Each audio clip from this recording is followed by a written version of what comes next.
జై హింద్, జై భారత్, జై తెలంగాణ. ఫ్రెండ్స్, నేను మీ గిరీష్ దారముని. ఫ్రెండ్స్, ఈ వీడియో నేను మన తెలంగాణ గౌరవ ముఖ్యమంత్రి నిగనిగ చెంపల కల్వకుంట్ల చంద్రశేఖరరావు గారు, మన దేశ ప్రధాన సేవకుడు నరేంద్ర దామోదర్ దాస్ మోడీ గారిని ఏదో ఆర్డినెన్స్ విషయంలో పక్కకు అమీర్ ఆద్మీ పార్టీ అధ్యక్షుడిని, ఈడ పక్కకు పెగ్మన్, I'm really sorry, I take back my words, మన అదేమంటారు భగవత్ మాన్ని పెట్టుకొని మన దేశ ప్రధానిని విమర్శించడానికి ప్రయత్నం చేస్తాడు ఏదో ఆర్డినెన్స్ మీద.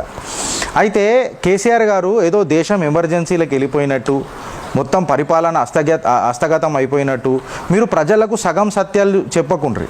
ఎందుకంటే మీరు హరిశ్చంద్రుల మునిమన్మలు కాదు, ఇది మొత్తం తెలంగాణ ప్రజలకు, యావత్ తెలంగాణ ప్రజలకు తెలుసు. మీరు ఏదో పెద్ద హరిశ్చంద్రుడు మునిమన్మల్ లెక్క పక్కకు హానెస్ట్, ఇక నాకు మాటలు వస్తాయి కానీ కేజ్రీవాల్ని పక్కకు పెట్టుకొని మీరు మాట్లాడితే ఎవరు నమ్మరు. అయితే ఇక డైరెక్ట్ నేను టాపిక్లోకి వస్తా, మసాలా మాట్లాడా. ఈ ఆర్డినెన్స్ ఎందుకు తెచ్చిర్రు, ఏం అవసరం వచ్చింది, అసలు సుప్రీంకోర్టు జడ్జిమెంటు, అత్యున్నత న్యాయ వ్యవస్థ, దేశ అత్యున్నత న్యాయ వ్యవస్థ ఏం మాట్లాడినరు.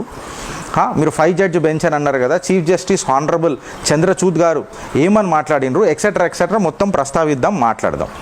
కేసీఆర్ గారు సగం చెప్తారు కదా, అందుకని అసలు ఈ ఆర్డినెన్స్ ఎందుకు తీసుకొచ్చిర్రు అని అంటే కేజ్రీవాల్ గవర్నమెంట్ ఏదైతే అరాచకాలు చేస్తుందో దానికి అగేన్స్ట్గా తీసుకొచ్చిర్రు. ఫ్రెండ్స్, ఎందుకు తీసుకొచ్చిర్రంటే ఆశిష్ మోరే అని చెప్పి ఎవరైతే మన బ్యూరోక్రాట్ ఉన్నారో ఢిల్లీలో, సౌరభ్ భరద్వాజ్ అని ఒక ఆమ్ ఆద్మీ పార్టీ మినిస్టరు, ఆయనని ఏ రీజన్ లేకుండా ట్రాన్స్ఫర్ కొట్టడానికి ప్రయత్నం చేస్తుంటే లెఫ్టినెంట్ గవర్నర్ ఇన్వాల్వ్ అయ్యి ఈ ట్రాన్స్ఫర్ని ఆపిండు.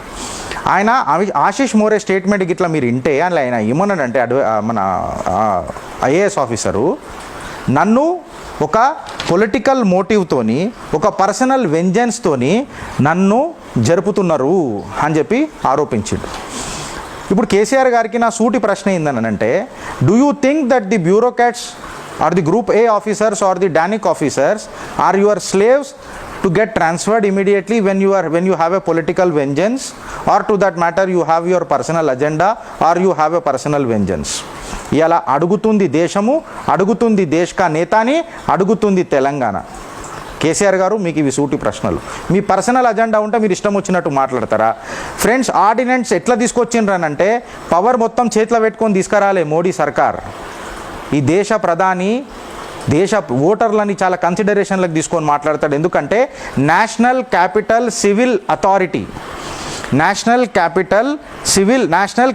సివిల్ సర్వీసెస్ అథారిటీని ఫ్రేమ్ చేసి ఇది లెఫ్టినెంట్ గవర్నర్ కింద నేతృత్వం వహిస్తుంది transfer of the group A officers or the DANICS officers in this regard అని చెప్పిండ్రు.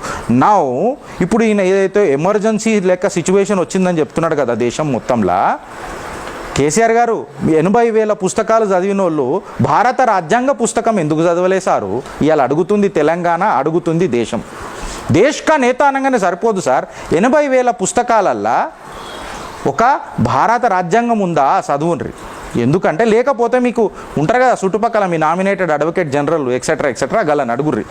Article 239AA of the constitution provides the rights for an ordinance.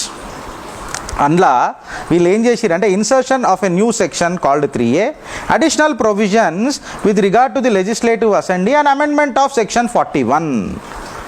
ఆ సెక్షన్ 3A ఏం చెప్తుందంటే, ఇప్పుడు నేను ఇంగ్లీష్లో చెప్తున్నా కేసీఆర్ గారు మీ కొరకు, ఏందనంటే ఆ సెక్షన్ 3A ఏం చెప్తుందంటే friends, notwithstanding any content in any judgement, order or degree of any court, the legislative assembly shall have the power to make laws as per the article 239AA except to any matter enumerated in the entry 41 of list 2 of the 7th schedule of the Constitution of India or any matter connected within incidental thereto అని చెప్పి clear కట్గా చెప్పారు.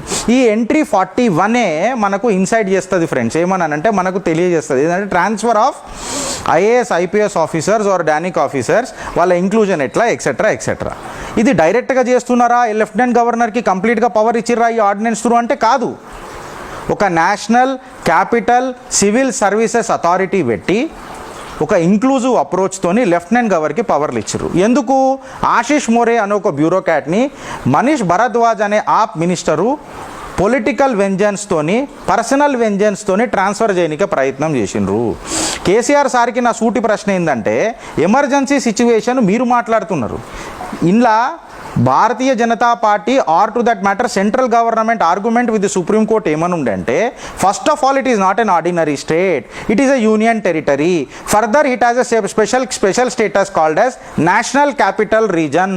లా and order security is more important in this scenario. అందుకని ఇష్టం వచ్చినట్టు ఆఫీసర్లను బదిలీ చేసి political vengeance or personal vengeance తీసుకుంటే కరెక్ట్ కాదు అని చెప్పి క్లియర్ కట్గా చేసి ఒక సివిల్ సర్వీస్ అథారిటీని పెట్టినారు. మీలాక ప్రగతి భవన్లో క్యాబినెట్ మీటింగ్ అంటారు కానీ అలా కేసీఆర్ మీటింగే ఉంటుంది, అది కేసీఆర్ గారే డెసిషన్ తీసుకుంటారు. అట్లా తీసుకోరు మా దేశ ప్రధాని నరేంద్ర దామోదర్ దాస్ మోడీ. ఇది మీరు గుర్తుపెట్టుకోండి. అయితే ఇప్పుడు ఇందులో మొత్తం ఏం చేసిండ్రనంటే ఫ్రెండ్స్, ఇందులో మీరు అర్థం చేసుకోవాలి ఏంటనంటే, హానరబుల్ సుప్రీంకోర్టు అత్యున్నత ధర్మాసనము మన చీఫ్ జస్టిస్ ఆఫ్ ఇండియా నేతృత్వంలో ఏమని మాట్లాడినరంటే, judgment of majority however elected రిప్రజెంటేటివ్స్కి ఉంటుందని చెప్పుకుంటేనే, judgment of majority however clarified that parliament makes law in relation to any subject in list 2 and list 3. The executive power of the GNCTD shall then be limited by the law enacted by the parliament. పార్లమెంట్కి power ఇచ్చింది కదా ఆ ధర్మాసనమే. Clearly narrates the capability of the parliament to make లా.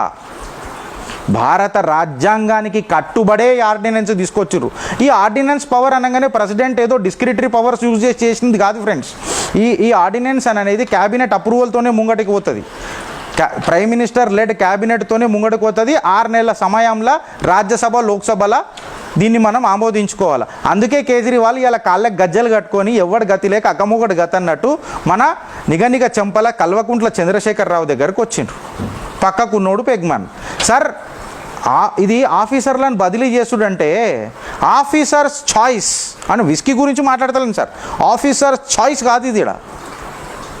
ప్రజల పట్ల ఉన్న మన నమ్మకాన్ని వ్యక్తిత్వం చేసుకోవాలడా ఆ కుర్చీలలో కూర్చున్నోళ్ళు మీరు. ఇది మీరు యాద్ చేసుకోండి. And moreover article 123 of the parliament clearly provides this powers of ordinance to the parliament. Article 123 clearly చెప్తున్నది ఇక్కడ. ఇవన్నీ పక్కకు పెట్టి ఇవన్నీ చూసుకోకుండా నోటికొచ్చింది మాట్లాడి ప్రజలను ఏదో మభ్యపెట్టి ఎమర్జెన్సీ సిచ్యువేషన్ తీసుకొస్తున్నారు. సరే ఇదే ఆర్డినెన్స్ కొరకు ఇదే కేసీఆర్ గారు పెట్టి షాబాను కేసులో ఆ రోజు మళ్ళీ కాంగ్రెస్ ఆర్డినెన్స్ తీసుకొచ్చింది, మిస్యూజ్ ఆఫ్ ఆర్డినెన్స్ అని ఎందుకు మాట్లాడారు? ఆ రోజు షాబాను కేసుని పక్కకు కొట్టేసిన ఆర్డినెన్స్ మీకు సంసారం. ఇవాళ నేషనల్ క్యాపిటల్ రీజన్ని ఇష్టం వచ్చినట్టు పొలిటికల్ వెంజెన్స్ పెట్టుకొని పర్సనల్ వెంజెన్స్కి తీస్తే వ్యభిచారమా? అడుగుతుంది తెలంగాణ కేసీఆర్ గారు, అడుగుతుంది దేశం. భారత్ మాతాకి జై.